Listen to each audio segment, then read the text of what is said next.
코로나 초창기에 아마 여러분 이런 그 이미지들을 보셨을 텐데요. 이 괴기스러운 복장은 14세기에 흑사병이 유럽 전체를 뒤덮었을 때 흑사병을 치료하는 혹은 환자들을 진단하는 의사의 복장입니다. 그래서 흑사병 의사라고 불리는데요.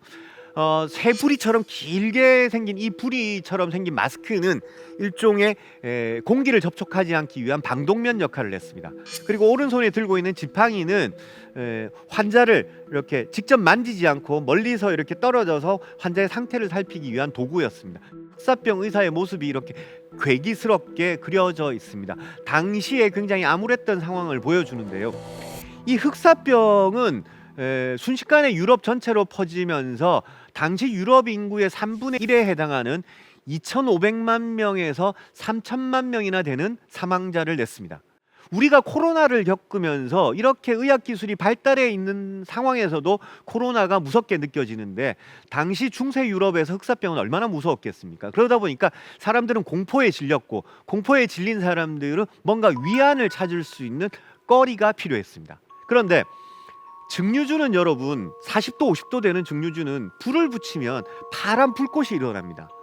당시 유럽 사람들은 이 파란 불꽃이 뭔가 신령한 기운 혹은 인간을 치유해 줄 수 있는 특별한 힘이 있는 존재다라고 믿었습니다. 그래서 유럽 사람들 사이에서는 증류주를 마시면 이 흑사병을 피할 수 있다라는 낭설이 퍼지면서 증류주 산업이 엄청나게 성장하게 됩니다. 그래서 와인을 증류시킨 브랜드나 맥주를 증류시킨 위스키 같은 술이 오늘날 유럽을 대표하는 술이 되고 엄청나게 성장할 수 있었던 것은 아이러니하게도 흑사병과 관련이 있다라는 점입니다.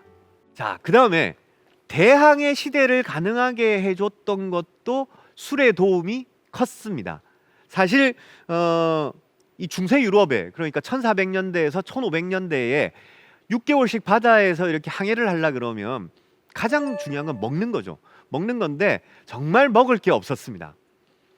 먹을 거 해봐야 이제 아주 그냥 벽돌처럼 딱딱한 빵, 그리고 이 소금에 아주 짜게 절인 생선이나 돼지고기 이런 것들이었는데 벽돌처럼 딱딱한 빵과 소금에 절인 아주 짠 생선을 그나마 맛있게 먹게 해줄 수 있었던 것이 바로 와인이었습니다. 이렇게 이제 배 밑바닥에 나무통에 채운 와인을 가득 실어서 항해를 했던 거죠. 근데 이렇게 하면요, 배의 밑바닥을 이렇게 무거운 술통으로 채우면 배의 무게 중심을 아래로 가져가기 때문에 일종의 평행수 역할도 했습니다. 그리고 나중에 올 때는 술을 다 먹고 빈통으로 올 때는 여기에 이제 그런 정복지에서 약탈한 다양한 화물들을 싣고 오겠다라는 그런 계산이었는데, 문제는 이 와인이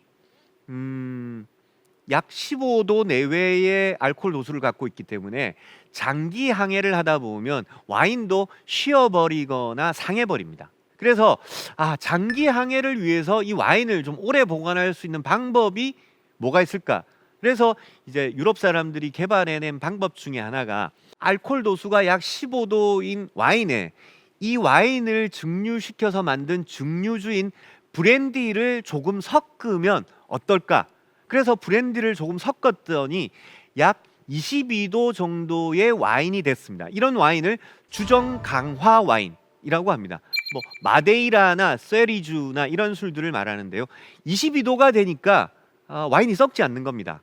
왜 그러냐면요, 20도 알코올 도수가 20도가 넘어가면요, 술을 발효시키는 효모균뿐만 아니라 모든 균들이 사실은 사멸합니다. 그래서 주정 강화 와인은 대항해 시대 때 장기 항해를 하는 선원들에게 유일한 즐거움이었고 물 대신 그들의 갈증을 풀 수 있는 그런 음식이었다라는 거. 그래서 대항해 시대에는 와인이 정말 중요한 항해 도구였다라는 거 기억하셨으면 좋겠습니다. 그리고 굉장히 희한한 술입니다. 이 술을 좋아했던 화가나 문학가들의 이름을 제가 한번 불러드리겠습니다. 고흐, 보들레르, 랭보, 마티스, 모파상, 고갱, 모네, 드가, 피카소, 해밍웨이, 오스커 와일드. 당대에 유명했던 모든 화가나 예술가들이 좋아했던 술이 바로 이 녹색의 매혹적인 술입니다. 그런데 이 술의 별명이 녹색의 요정 혹은 녹색의 악마라고 합니다. 이 술이 바로 압생트라는 술인데요. 이 압생트라는 술은 향숙이라는 독특한 재료를 넣어가지고 증류시킨 술인데 알코올 도수가 무려 70도에 이르렀다고 합니다. 그래서 그냥 마시지는 못하고 물을 타서 마시는데 이 압생트는 아주 독특하게 그냥 증류됐을 때는 아주 초록색의 투명한 빛깔인데 물을 섞을수록 아주 탁한 하얀색으로 변해갑니다. 아주 묘한 색인데 이런 그 여러 가지 특징이 예술가들을 아주 흥분시켰고 18세기에 살았던 모든 예술가들이 좋아했던 술이 바로 이 압생트입니다. 다양한 문화예술의 원천이 되기도 했고 오른쪽에 보시는 드가의 카페에 앉아있는 남녀의 모습인데 이 그림의 제목이 바로 압생트입니다. 그리고 여성의 앞에 놓여있는 아주 하얀색의 액체가 바로 녹색의 압생트에 물을 탔을 때 변하는 모습을 그림에서 보여주는데요. 남자의 모습도 그렇고 여자의 모습도 그렇고 사실은 눈에 초점도 흐려져 있고 취한 듯한 모습인데 이게 바로 당시 18세기 유럽의 시대상을 압생트에 취한 시대상을 보여줬는데 압생트를 왜 이렇게 예술가들이 좋아했냐면요. 압생트를 마시면 일종의 환각작용이 있었습니다.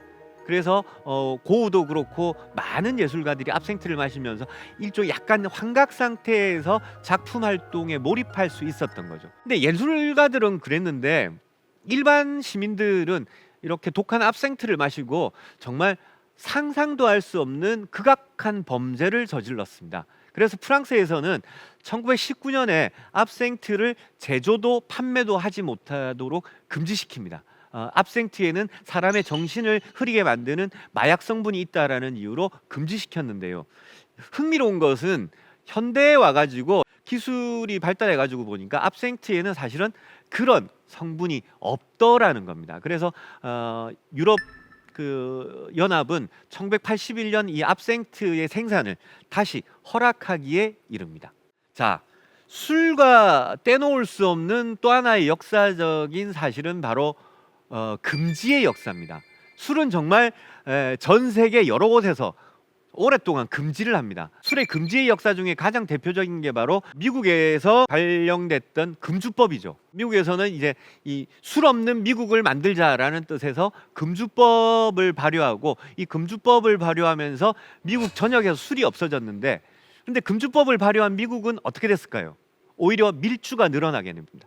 밀주가 늘어나면서 마피아가 거대한 세력을 형성하게 되고 국가에서는 술을 안 만드니까 술에서 걷는 세금이 없어지고 세금이 없어지니까 국가의 재정은 열악해지고 밀주를 단속하기 위해서 오히려 단속할 수 있는 단속 인원을 늘리다 보니까 국가의 비용은 그만큼 늘어나고 그러니까 미국의 입장에서는 술을 줄이기 위해서 발효한 금주법이 오히려 국민들로 하여금 술을 더 먹게 만들고 국가의 재정은 열악해지는 그런 상황을 갖게 됩니다. 프랭클린 루즈벨트 대통령은 더 이상 금주법은 유지할 수 없다라고 하면서 금주법을 공식적으로 폐지시킵니다. 그래서 금주법은 결국 실패한 법률로 아주 악명이 높은데요.